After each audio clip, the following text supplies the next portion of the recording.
I'm delighted to be here with you today, and even just hearing the patient voice, for example, this morning makes this such a meaningful meeting. So thank you in particular. I wanted to give you a sense of perhaps more from the national scene, how things are emerging, and then really get your input. Where are we moving to in terms of quality and value, and what that looks like from where you sit. So I put this up here. This is the National Quality Strategy, which we helped do for the Department of Health and Human Services a few years ago. And I mainly put it up here to make the case, if you look at what those national priorities are supposed to be, almost all of the measures we currently have really fall into just a couple of those. They're about effective prevention and treatment, and they're about patient safety. We have very, very few measures, for example, that reflect communication, coordination of care, patient and family-centeredness, working with communities to ensure healthy living. So as we move forward, I think our goal would be how do we move more towards some of those and perhaps spend more time on outcomes and less time on some of the processes if they're not adding value. The side there is the triple aim, as it's called, of trying to, at the same time, be able to improve quality by making care better, healthier people and communities, and smarter spending. And I'll say a word about that. That used to say affordability or lower cost. And in fact, patients don't like those words. Very interestingly, patients want to just be given the best care I should get. It shouldn't be a question of what the money is. We want you to give me what's most appropriate. So I thought that was an interesting example. So some of you may have seen this, particularly for some of the clinicians in the room. This is what's happening at the, again, I don't know what's happening right now in Congress, but at least where it has been in terms of thinking about Medicare payment is this really dramatic shift to linking payment to quality, and certainly Blue Cross Blue Shield in Michigan has been in the forefront of doing that regionally, but there is a significant movement towards both linking quality to measurement, and that's the darker green, and we're way above 90% at that point. The lighter green part, and we haven't talked about that very much yet, I think is where it gets particularly exciting. And those are where you can move into these alternative payment models. And the idea here is that rather than always looking at every single little thing you do, can you instead think across an episode from a patient's perspective of what would be good care, what would be the best possible outcomes, and hopefully free ourselves a bit from the current paradigm of having measures at every single setting and type of provider. So, you know, as an optimistic glass half full kind of girl, I think that's an opportunity for all of us to think really differently. So we've been thinking internally at NQF, and I'm not going to go through our strategic plan, but just a couple of highlights, I think, of where I think we need to go as a nation. The first, we've got to prioritize, exactly as you're demonstrating so beautifully. Prioritize among the thousands of measures that we know are out there to what's most important, what should be used, what's meaningful to patients and clinicians alike. We also need to reduce. We need to take away measures that aren't adding value to make room for, in fact, the difficult measures that really work, like we think will work more effectively, like patient-reported outcomes. We also want to get feedback from the field. We know painfully little about what happens to a measure in the wild, like you've just described some of those data. We don't know what people actually use to drive improvement. We don't know what is just a checkbox I have to do, but I don't know how to actually improve upon it. And without that feedback from the field, we can't be a really learning healthcare system. And then finally, I'll spend most of the time thinking about what does innovation in this space look like. So on prioritization, so we're kind of academically oriented science kind of folks. So we started this off by saying, what are prioritization schema used everywhere? If you're going to pick a set of criteria to say which measures are most meaningful, how would you even look among them? So we found about 20 different prioritization schema, US and the world, including OECD and Europe and others, and ultimately with a lot of input from many, many people, including our organizational members, we came down to these four. And so this is now how we're going to guide our committees and our processes going forward to say, if you're going to pick measures, yes, we want them to be evidence-based. Yes, we want them to be reliable and valid. But among those, which of those should rise to the top and should be used? So this is where we landed. First, we'd like measures to be outcome-focused, outcome measures preferably, but we recognize there are some really important processes that drive outcomes, and we don't want to just say don't prioritize those. They should be improvable and actionable. And something we hear repeatedly at a lot of our tables when measures are reviewed, well, that's nice, I'll collect that data. I have no way to improve it. So really being able to tie evidence-based strategies to the prioritized measures is another one. The third one you've already talked about beautifully this morning. You're really sort of the poster child for this third one, which is meaningful to caregivers and patients. if you hand these results to patients and their families, is it understandable? Does it actually influence the way you think about care? And then finally, and I think really importantly, and I'll give you a couple examples of this, do we have measures that reflect more of a systemic view, more of care that crosses settings rather than just what happens in the oncologist's office and then separate measures for what happens in hospice and separate measures for what happens in the hospital? Can we begin to get that more longitudinal view of what's the patient's trajectory?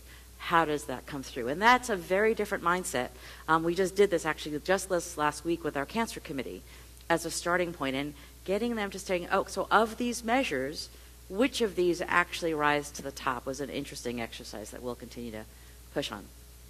So in our mind, just thinking about this, we would love to see a set of the highest impact outcomes for the nation that we want to drive towards, a small set of driver measures that would literally be the ones we could see have an effect on those top outcomes, a set of priority measures like within our cancer committee, having them among the hundreds of measures prioritized, the ones for cancer. And then finally, the improvement measures at the bottom. We know so many measures like the ones MOQC is using are being developed locally, used for improvement locally. Why can't those be the ones we bring up as opposed to always having new ones developed top down? And begin sharing that. Everybody repeats those measures. Everybody redevelops them, and that just does not seem healthy or necessary. So this is our list of high impact outcomes that we've come up with so far. And again, a pretty high level. We want to get towards well-being, of course, including survival when you're thinking in the cancer context. The broadest sense of patient experience, including care coordination, shared decision-making, preventable harm and complications, getting at high-value care and cost being in the mix, of course. Access to needed care, as I think you heard clearly from your patient committee as well, and I also love the name MOQC, it's very cute. Access was top of that list, logically. And then finally, and I, as somebody who led the first National Healthcare Disparities Report, always put equity on the list. We just do not know enough still about, when we look at our overall quality measures, what do measures look like for different patients and different patient populations, and that's got to get woven into the way we do all of our work. So, first, I don't think there'll be anybody who would object to this slide. Reduce measurement burden. It's got to be sort of our number one goal going forward. But to do that, we've got to do some pretty critical steps. First, we have to measure only where and when it's most appropriate. We tend to measure because it's measurable in different settings, as opposed to it being important. I'll tell you a personal story. My father passed away about 7 years ago from bladder cancer and was quite ill, was septic in the hospital, and he was looking kind of gray. And for the clinicians in the room, I really was resisting the urge as the daughter doctor to like grab the blood pressure cuff and see how bad he was. And the nurse came running into the room, and I was delighted because then she would do it, and then she didn't. She walked up to my father and said, "Mr. Burstin, have you had a pneumococcal vaccine?" Really? Not the right setting. Please take your time, take care of my father. But again, that was a core measure she was required to do. And what was really sad is, and this is a big issue we could talk hours about, my father had been a patient in that health system for 30 years. They knew he'd had a pneumococcal vaccine at a faculty practice, in fact, just the next building over, and yet they were wasting that precious clinical time asking him and us about whether he'd had a vaccine. Wrong time, wrong place. Remove that and just really focus on what matters. Prioritize the measures we think will drive improvement, as you guys are already doing. Get that feedback, as I mentioned, not just on whether the measures are working, but what's the burden of collecting them, as you talked about it at the beginning, Jennifer. How much work is it to collect each of these measures? And at the end of the day, is the juice worth the squeeze? We really have to be honest with ourselves when we hear people saying how incredibly difficult it is to practice anymore. I see patients in a large academic health center where, to be perfectly honest, all that is done in the background. I don't do anything other than occasional attestations. That's not the reality of practice in the field, and I recognize that. And then finally, we have to remove the measures that no longer add value to make room for the ones we hope will add value. And so we've been trying to walk this talk. We do a process for the federal government called the Measures Application Partnership, where we recommend specific measures to be used in federal programs. And this year, for the first time, we said, take these out. They always ask us which are the new ones we should add, and we said, we can't actually tell you to add these unless you take those out. Most of those are topped out. Most of those people have been saying for years, they check the box and that it means nothing. So we need to really push hard on that idea. I love this slide, and for those of you in the who live in the reality, this is your life. This is a slide from Mary Applegate, who's the Medicaid medical director from Ohio, who just spoke at our Medicaid meeting a couple weeks ago, and I just thought this was fabulous. So this is her reality of measurement as the state Medicaid director. There's the macro system of the measures that come to her that are from the state or federal level that are required. There's the plan and health system measures and community measures. And then finally, there's all the clinical practice and individual measures that people on the ground use for improvement. And just the idea of this sort of macro, meso, and micro system of measurement was really extraordinary. So just try to follow the colors through all of these. This should not be driving your practice. This should be helping you, and if it's not, we have a significant problem. So we've actually added something to our website, and anybody can use this. You don't have to be an NQF measure, where at any point you can go online now and submit feedback on measures. We're going to try to do some work with some of our member organizations like American Hospital and others to try to get people to use this more, but again, it's a first step. I want to talk, did I just go through I did. So the next thing I want to talk about really is, so where do we go? If this is what we need to do to kind of clean up, I think, our current state, what's the next state? Where do we move to? I took this slide from Jean Nelson, who's a brilliant professor at Dartmouth, who's been talking a lot about these ideas of the learning health system, moving to co-production with patients and clinicians. How do we design something that works for patients, that works for clinicians and others? And listed this, I thought, really simple way of looking at it. There's a set of problems we have right now. There's a significant mismatch. The outcomes we want clinicians to deliver versus what can be delivered at times, just the realities. At times, patients are not very engaged by clinicians in terms of making their key decisions, and that we have lots of high costs. We have many, many measures that don't align, and care is very, very fragmented. So how do we move toward, again, this idea of a learning health system? And you just exemplified that beautifully. You have spring data now. Some of the Medicare data comes a year, 2 years later. I occasionally get health plan things saying, so-and-so didn't have a flu shot for the last flu season. It just isn't logical. It does nothing for anyone. How do we move towards something where you have data in real time, use information to make better decisions, this concept called co-production? If you understand collectively what patients need, what clinicians need, even what plans need, I mean, for the sake of others who are paying those bills, how do we collectively think about what makes the most sense? How do we create a more integrated, coordinated system and have just a precious few core set of metrics that'll make a difference, we hope. So we've been doing some really interesting work with patients like me, and I don't know if any of the patients are using this online platform. They have about 500,000 patients now who daily put their symptoms in, share information with each other, and so we've got a grant with them from the Robert Wood Johnson Foundation, and we did a whole series of these listening sessions about why they would want to move towards more patient-reported outcome information as being how we judge the healthcare system broadly. So they all agreed, and this was not just patients, we did this with all stakeholders. I think there was a sense that data would be more meaningful, that at times you can only ask a patient some of these questions. You can't find some of these things in the chart. And care coordination, as an example, is one of those areas everybody says is a problem. We know we need measures, and it's almost impossible to develop good care coordination measures. I have a good friend who refers to care coordination as the Bermuda Triangle of measurement. Many have gone in, and few have emerged with a measure. It's just because without interoperable systems, you cannot get care coordination out of anything, except asking patients. So we've just endorsed a series of these. But again, only patients can tell us that, and it's got to be done in a way through the voice of the patient to really get at value and costs in a complete way and understand the out-of-pocket costs. And increasingly now in health plans, a lot of out-of-pocket costs or upfront costs is something we need to understand. We need to think about how we connect what we pay for to health improvement, and obviously engaging patients and making just better decisions collectively, respecting your preferences. So I want to spend a couple minutes on this concept of shared decision-making and decision quality. I think an area, particularly for measurement, that I think is actually getting pretty close to being ready for prime time, and I'd love to see if it might be something MOQC want to take a look at.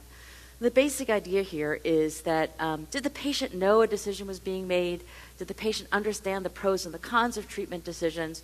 And was the patient preference elicited? And to really do that well, you've got to understand a couple of different things. How much knowledge was there? Did the patient feel like they had enough knowledge to even help make that decision?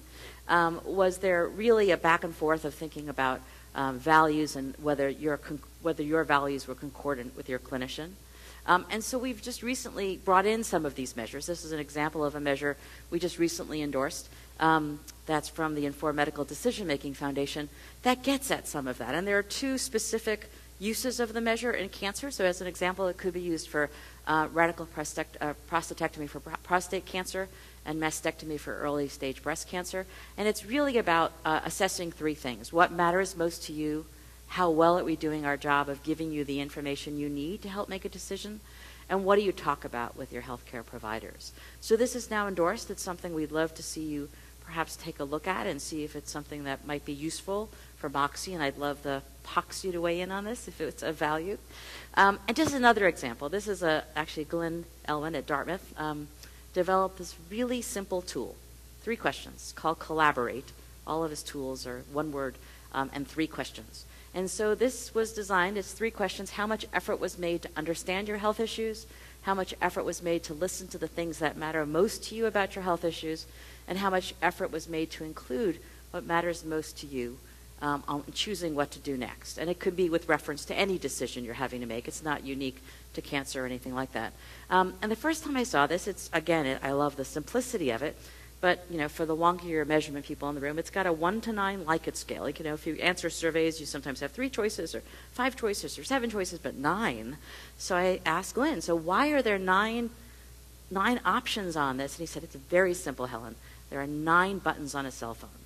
We developed this survey from the get-go with the idea that you walk out of the office visit and you click your answer, and the data goes right back. Again, a very different vision of measurement than the hours and hours of collecting and people pulling data out of charts.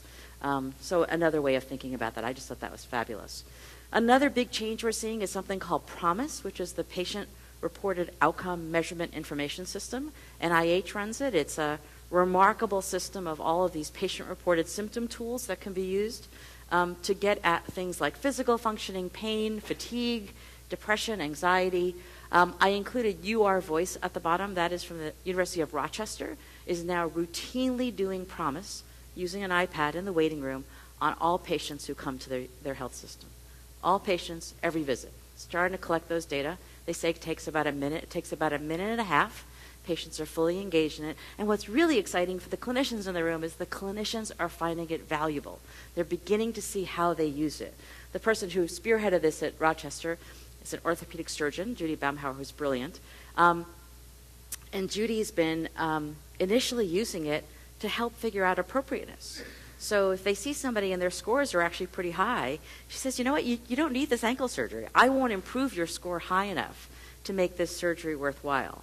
Or even more remarkably, they found that they can't just do physical functioning. And for those of us who are internist types, the idea that an orthopedic surgeon would not be satisfied with just physical functioning in and of itself is extraordinary. But they have found that without the depression scores, they can't use it. So they have also found they can predict who will do better through rehab and who will have a better outcome by looking at both the physical functioning score and the mental functioning score. And if somebody's depressed, even with a higher physical functioning, they're not going to do as well in rehab. They're not going to do as well. So again, putting this kind of information in our hands hopefully is transformative in a way that measurement should be, as opposed to a lot of intense data collection that at the end of the day you feel like you've collected it, but it doesn't drive improvement. The other very neat thing about PROMISE is it has this item bank approach, which means you can go on and say, I just want to look at the tool for anxiety. I just want to look at fatigue. And it uses something called computer-assisted technology. You can go online to PROMISE and pull up one of these tools. And so the beauty of this is you don't get asked the same number of questions every time. If I come to this and I can answer the question that I'm able to run or jog for 2 miles, I won't get asked whether I can walk from one room to another or asked if I could get out of bed. So again, it lets you get to the smallest number of questions relevant for your patient. And you can pull in some really interesting information for clinical practice as well as measurement. And I think one of the starting points here is really, the measure could be, are you collecting it? I'm not even sure we necessarily know yet. You're not going to necessarily improve some of these, but how does it then get used? How you meaningfully use it in practice could be something interesting to explore. I'm sure many of you, the oncologists certainly and others in the room, saw this paper presented that was in JAMA, but presented by Ethan Bash at ASCO just a few weeks ago, showing the power of patient-reported data. This was Ethan's work of looking at patient-reported symptoms regarding symptom monitoring. So as patients, and I believe these were all patients with metastatic disease, were being cared for, they could automatically report their symptoms of what they were experiencing to the clinical team, and the clinical team was responding in real time. And so what was extraordinary here was they actually, not only did the patients feel better, but survival improved. And one of Ethan's theories of this is part of the reason survival improved is because they were able to tolerate their therapies because they were actually getting their symptoms addressed. So again, this idea of targeted symptoms is something in all the PRO work we've been doing, I repeatedly hear from patients. I want to be able to tell them how I'm feeling and have somebody respond and get, hopefully get some improvement. But this was truly, I think, one of the most groundbreaking studies we've seen in a long time. So we've been really trying to think about what this looks like as a measure. This is an example for depression. There are these tools out there you can use to assess depression, and Minnesota Community Measurement developed this measure that looks at the proportion of patients with depression who actually get into remission or have a 50% improvement. Now that's hard to do obviously in the cancer realm, but really just an interesting model in terms of thinking about what that performance measure could look like over time. And just another example, Sweden is way ahead in terms of registries, Sweden, Denmark, and I had the pleasure sort of going to Karolinska last year in December. Not good planning, go to Sweden in December for the International Registers meeting, and they are so far ahead, but this is just an example from RA of the Swedish Rheumatology Quality Registry approach.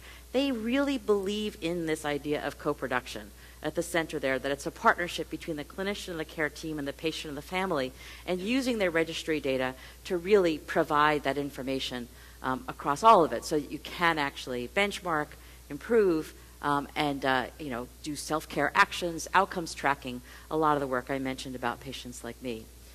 So this is the patient module for RA. They can literally enter in on their iPhones what their symptoms are, how many joints are involved, and then the clinician view of this is they can see exactly what the patient reported, and you could see what their clinical outcomes were, and you could even track when therapies were changed. So it's now being used to drive improvement, to drive clinical research. They're actually at the point in Sweden and Denmark where they're doing randomized control trials inside their registries because they have such broad take-up across the country.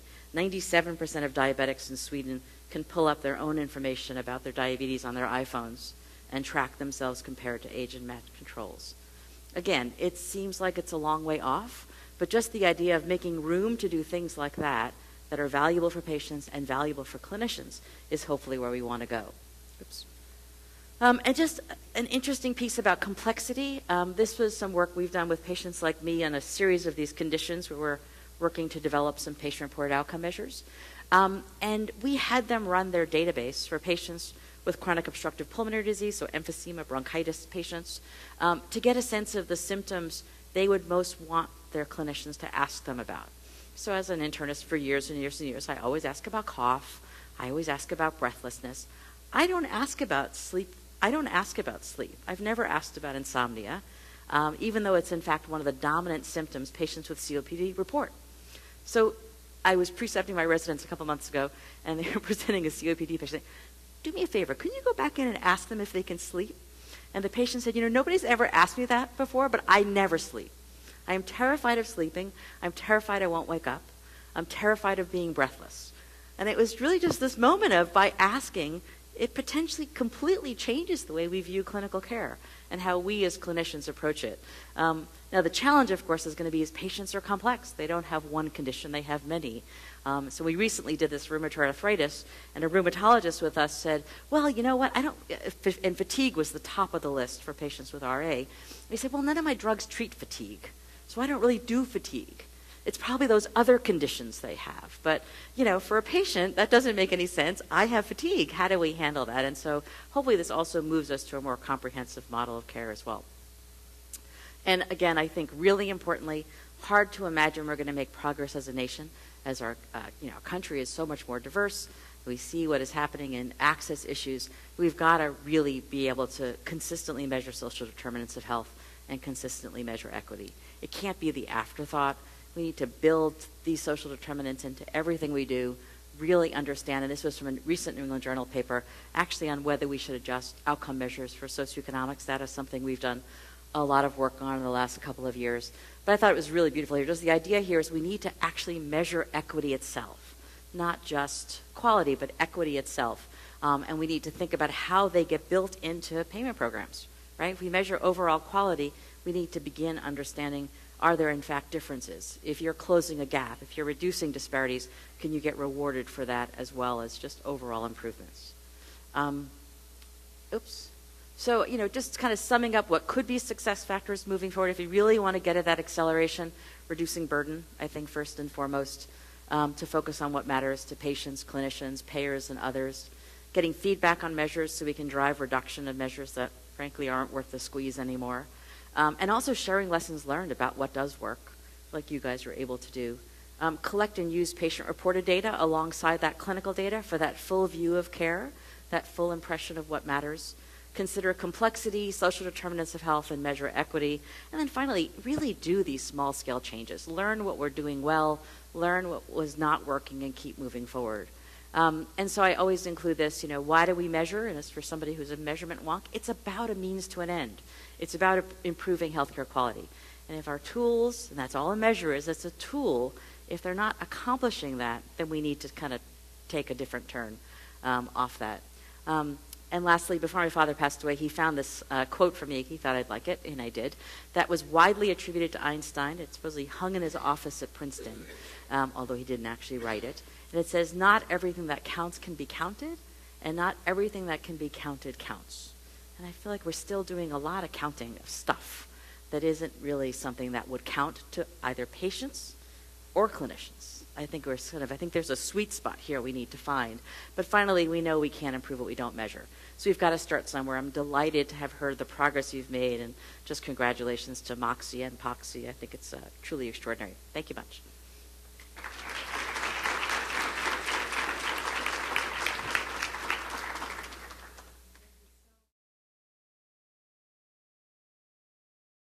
I would love your feedback on the specific measures. I don't know.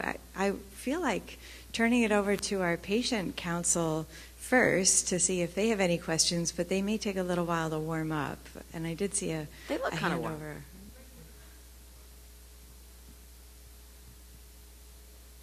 It is takes on. a second. It does Okay, I take can't a hear little. myself. There we go. Yeah, I'm Jerome Side from Great Lakes. Actually, this question both of you can handle.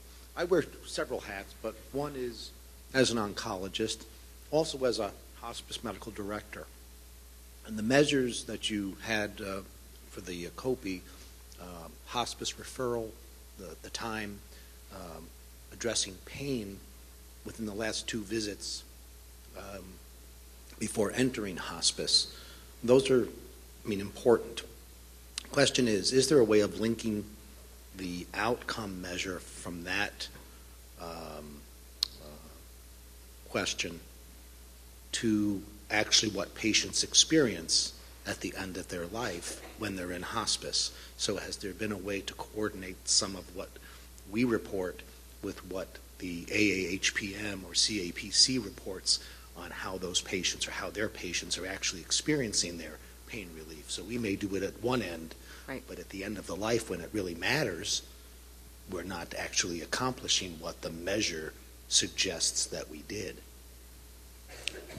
I was inspired in hearing Helen's talk and thinking about working with hospice. One of the things I think hospice should be asked to do is communicate with the referring doctor and closing that loop, because we don't know when our patients die. Now, some of our regional meetings, we found out that wasn't a problem at all. But I personally, if I have the hospice physician manage the care at the end of life, which turns out to be a better arrangement than my doing it in most cases. Some patients won't go on hospice if I'm not the managing physician, but most prefer to have the hospice physician do it. I think the nurses persuade them it's better care. Then when the patient dies, I often don't find that out. And then how are our abstractors to know when the patient died? Now, one of our practices, they have the obituaries in their medical record. Their documentation's exquisite. And so they know when the patient dies. But we went to 7 days. We're going to 7 days as the we want you on hospice at least 7 days measure, and that's the way it's going because we can't get the date of death. I think we should, I don't like this term because it's sort of violent, hold hospice's feet to the fire and say, you need to show that you communicated with the referring doctor as a quality metric. Right. That's just one thing.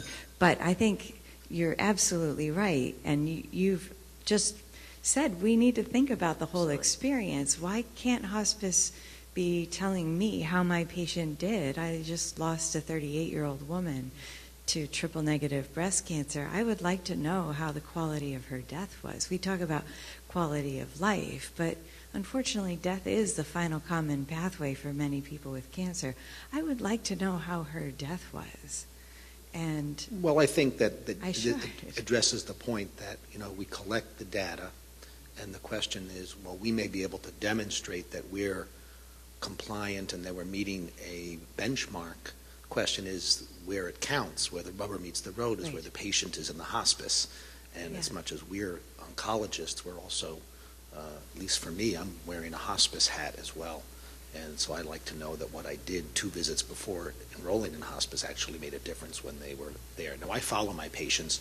I'm also experiencing many oncologists do not wish to follow their patients after they enroll in hospice, which is a very disturbing trend that I've seen from some large institutions in this state. Yeah, and it's not always that we don't want to. It's just that it's clunky if you share, if who's on call changes a lot. And I want to be called, but they end up calling the on-call person, and then they don't call me directly. So give us just a little bit of a break.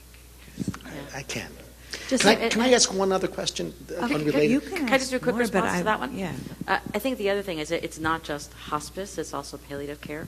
And I think just really thinking about how patients go through those together broadly is something to think about. I was just at a big meeting called serious illness care. Like, nobody knows what to call this anymore, right? It's not necessarily end of life, but it's serious, right? There's a lot of multiple comorbidity, pretty serious illness going on. Who's taking care of the patients and who's responsible? So I think really thinking about it from a patient's perspective of having those data across that continuum, including palliative care, including primary care. I often see patients, just saw a patient the other day who's got metastatic renal cell who was in our clinic for a rash. Well, it turned out it was a side effect of the immunotherapy she was on. But again, I didn't know that. I had to call the oncologist, that whole series of things. So really thinking about the full care team and getting all those data would be really interesting.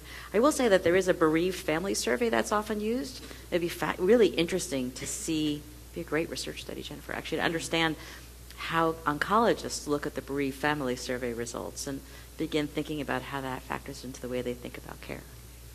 One of our fellows just left, but he's studying patient-reported outcomes, and I think that continuum would be wonderful. We can do it with smartphones. There's even phone apps that can look at falls and can report shortness of breath longitudinally. So, and patients can report that. Ethan Bosch showed that even very ill patients can do patient-reported outcomes, probably with their caregiver. But I think your question is perfect and ties in beautifully with seeing the person not as I'm getting an image of a car on a train, instead seeing them as one person, not being transferred from a state of health to another, but being cared for. Yes, number 2. The question was, one of the measures had to do with infertility counseling.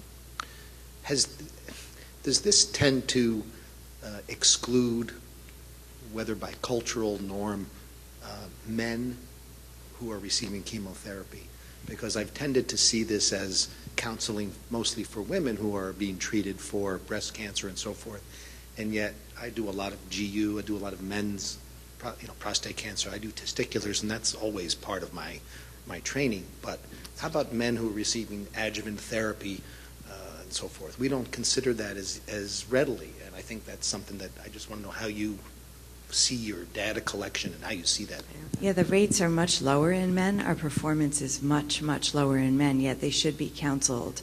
And the abstractors will put them in, and if they hit the age group and they're getting chemo, they pop up. So that is... But men can have children at later ages too. Right, so their age cutoff is higher. It's higher for men. I think it's 55.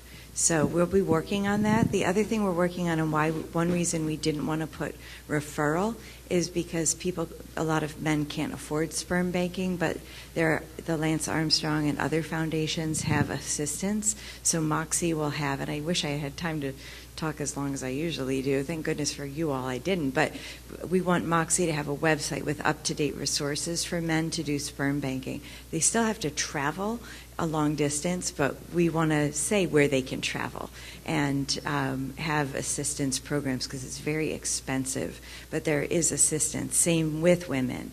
But we will be doing education so that once we move that measure, now we have those resources. So you go on the MOQC website, you print it off, you put your logo on it, you can have a bunch in your waiting room, and we give you up-to-date information. So you won't print 100, you might print 10 on how they can get assistance, same with women. Then the next round of measures we would do would also include referral, because we can't say you should be referring until we give you the resources for funding and what that information is. But yeah, men count, and our performance rate's much lower for men. We don't do as well because we often forget. Louise points out we don't include Charlie Chaplin aged men. So thank you for your patience. You waited a very long time. Vince Shen from Region B. So talking about smoking cessation and lung cancer, we have 3 chapters in a lung cancer patient: diagnosis, treatment, and long-term survival. Is MOQC interested in developing measures for all 3 chapters, and how will it include the primary care physician? Thank you. That's a great question. Yeah, so you can at any point and at every point approach your patients. We did have a reboot where, meaning you can incorporate tobacco cessation counseling at the survivorship point. That's a great, what Patty Gantz calls the teachable moment, and riding the crest of the teachable moment. So if the patient doesn't seem interested when they are first diagnosed, there's so much going on, such high stress. People rely on their cigarettes in a lot of cases, but when they're done with their treatment, now treatment works better when they're not smoking, and the risk of thromboembolic events is higher on chemo with a port when they're smoking. So I use that as a good motivation to quit. But if they're not open to it, another good point is when they say, now I'm all done, what can I do? And they're going to spend money on supplements, which we know increases the rate of lung cancer recurrence. Another paper's coming out showing that in JCO very soon. This is another great point where you can say, you know what, save your money, don't spend it on supplements. And another great way to save money is to quit smoking.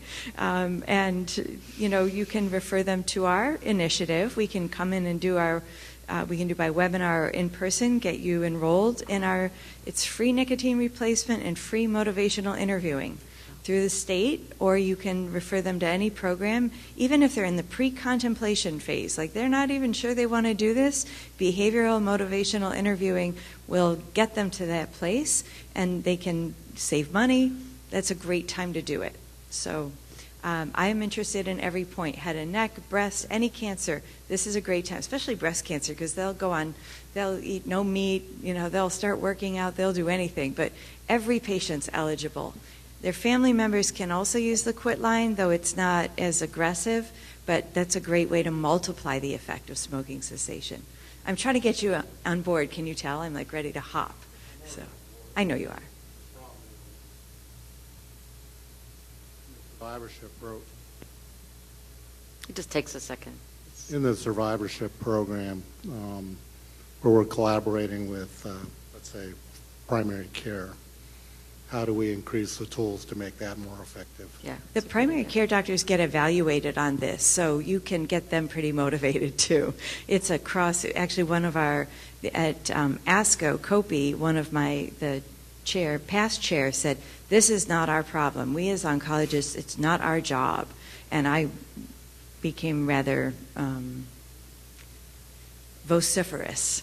I was an English major, so I like good words. I spoke up and I said, this absolutely is our job, and they should hear it from their primary and from their oncologist. Yeah, every doctor who tells Every a patient doctor who makes it touches effect. them, Yes. they're gynecologists, they're urologists, Pharmacists, nurse. they're dentists. It's not just doctor. Right? Either. They're Yeah, dentists. everybody. Yeah. Yeah. I'm getting nods from our patient council. I love it. You agree. You do agree. You heard it here.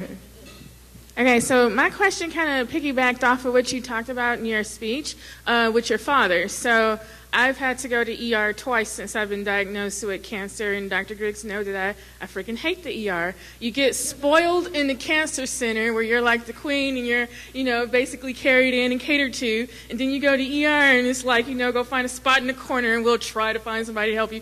So my question is like, in my last experience, I have lymphedema.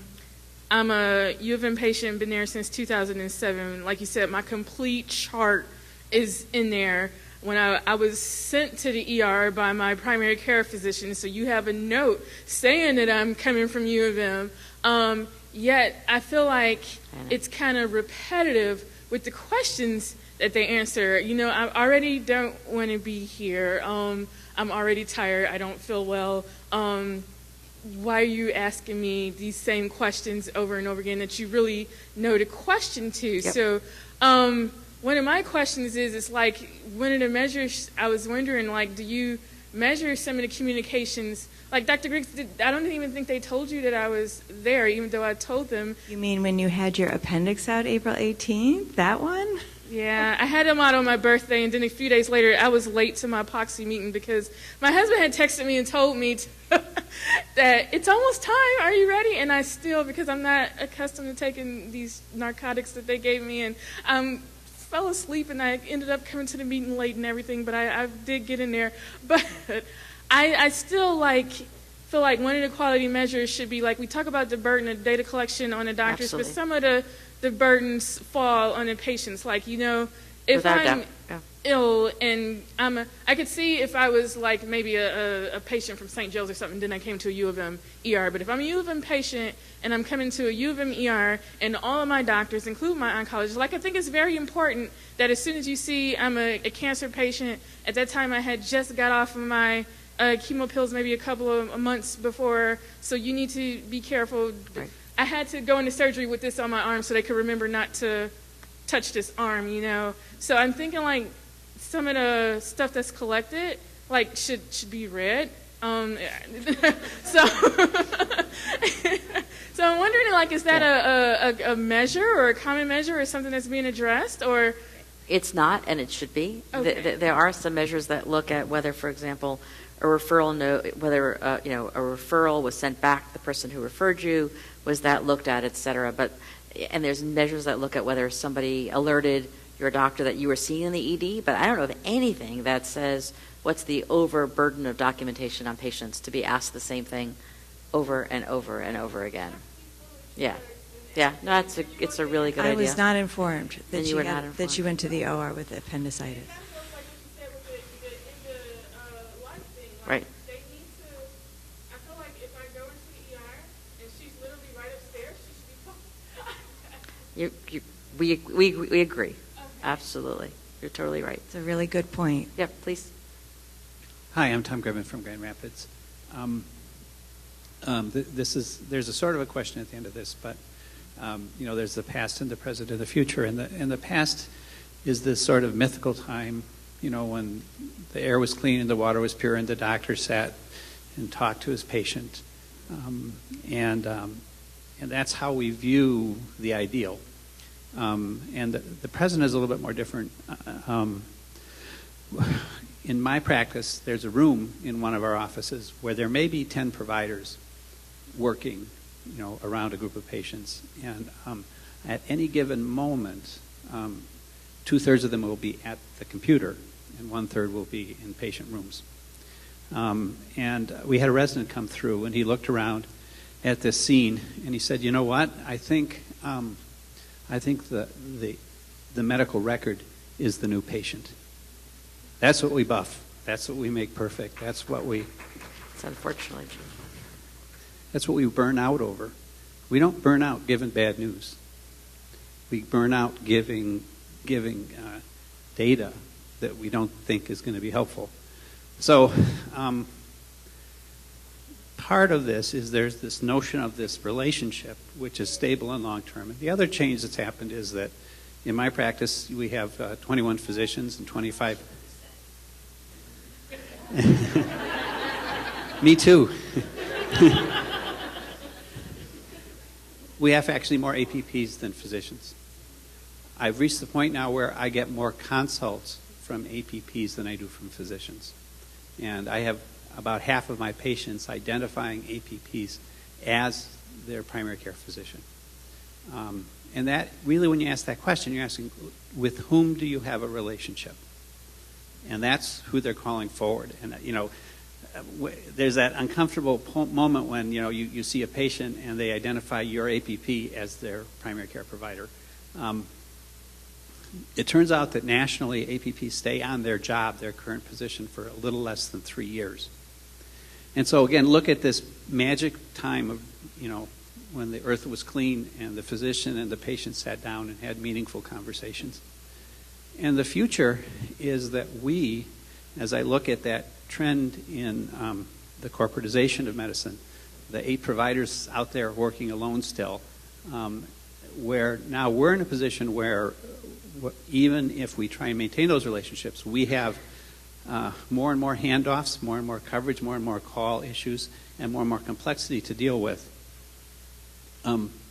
What's missing in here, or what is eroded at the cost of gathering this data, finding measures, measuring them, is that relationship.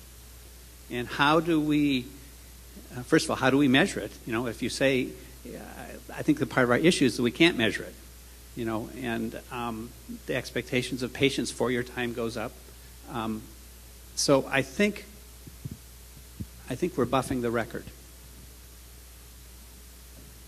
And I guess that's profound words. I think many people would agree with you. There's actually a lot of work being done right now on physician burnout and really being able to quantify that. There's no doubt that the EHR user interface is awful in most instances and increases work. I think the one potential positive there is saying if your care increasingly reflects the care of a team, then maybe you can sort out who does what on your team and let you have more time to do what you do well. And again, we've got to go away from this idea. It's some of getting away from the fiscal cliff of docs falling off the cliff, of the payment that was fixed by bringing macro forward. But again, having measures at the individual physician level anymore, I must admit my personal bias, I'm not speaking for NQF, is I think it's time to bring that up a level. We really bring it up to the practice, the system level, and allow you to do what you need to do to take the best care of patients. Take away all those detailed process measures and give you the big view that allow you to be reflected on by things like, did the patient feel like you talked to them in a way they could understand? How are your outcomes? And let more of these internal processes kind of rise to a system level or to at least a large practice level. It just seems like this is not sustainable, and we have to figure a way out. I agree, and that was one of the main reasons we pared down the measures. And if you look at the measures, many of them don't apply to all the patients. So end of life would only apply to the dying patient, and the breast measures only apply to breast, and the colorectal to the colorectal. So actually for any one patient, they'll have very few measures. And Jeff Letzer, who I found out got stuck, he can't get here today. He's, so Sherry, we need to talk. But we have 2 workshops this afternoon. One is improving is focused on, it's for the doctors, and it's on improving your adherence to measures, but the second part really is maintaining the patient connection. And the whole point is, how do we get better at using the EMR? How do we use, if you have an EMR, which I think you guys do, I know you do actually, how do you use dot phrases to your advantage so that you can maintain eye contact with the patient to keep that connection? Because if we get evaluated on that reinforces why we're with the patient, keeping present, meaningful connection with the patient. The second one is, why do we stay in practice? And that came about because one of the doctors in, I think it was Metro East, said medicine isn't fun anymore. and we decided we had to have a workshop. We decided not to call it keeping joy in your practice or burnout, because I thought that was too feeling a word, and I didn't think the boy doctors would go to that.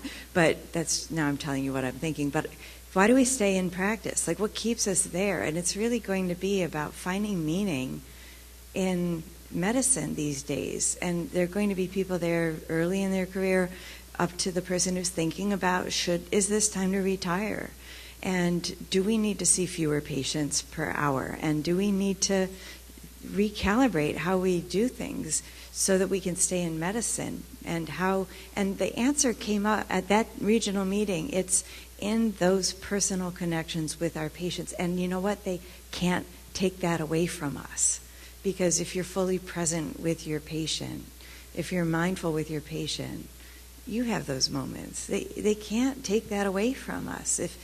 When I'm on consults, I give my patients a foot rub.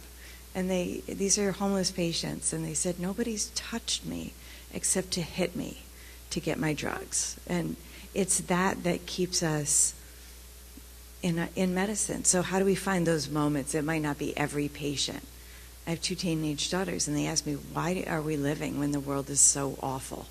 Since the election, they see so much hate, and it's the moments of connection.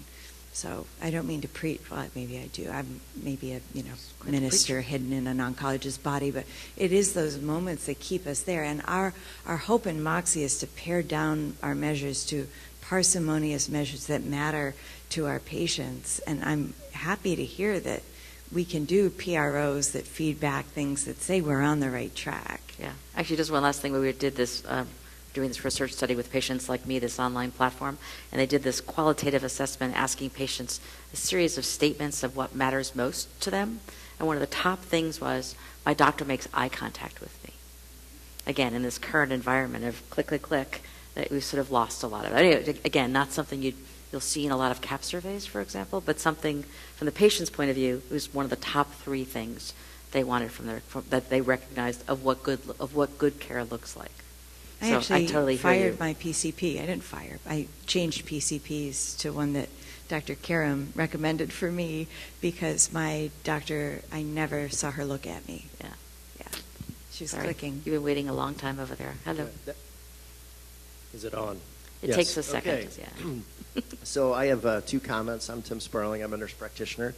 Dr. Burstin, I would encourage you to also look, and I'm sure you've seen it, but the NIPCO data, National Hospice Palliative Care Organization, 2009 did an analysis that patients with appropriate enrollment, now that's a whole discussion in and of itself, but lived an average of 17 days longer. So that survival outcome data is, I think, there we go, is very interesting. Yeah, palliative care as well, yeah, absolutely.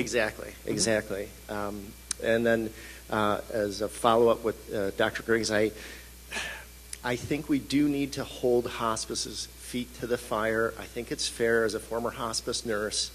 I always, and maybe it's because I'm married to a primary care physician, but I always made sure I called the doctor back who referred and said, first of all, how the death went.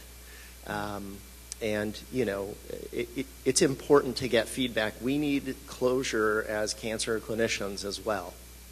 So I just wanted to make those 2 points. Thank you. The glare of the bright lights. I'm Shatanshu, one of the GYN oncologists, University of Michigan. So one of my other passions, other than, in healthcare, is that I code, and I'm very much involved in software development, etc.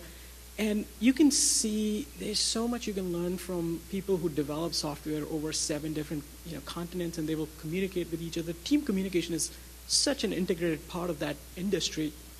And the reason I'm getting to that is that this whole frustration of EMR, the team communication between doctors, is somewhat limited by the HIPAA, which was originally designed in 1996. And I don't ever see a conversation where we say, we're frustrated, where our communications are breaking down. We can communicate about things on Snapchat and Facebook, but I can't communicate about the patients because of the privacy issues. How can we update those laws where this communication becomes better so people feel that we use the communication tools which are available now to update our communication? I think it's a brilliant question. I think HIPAA has become a sort of sledgehammer to not let you talk.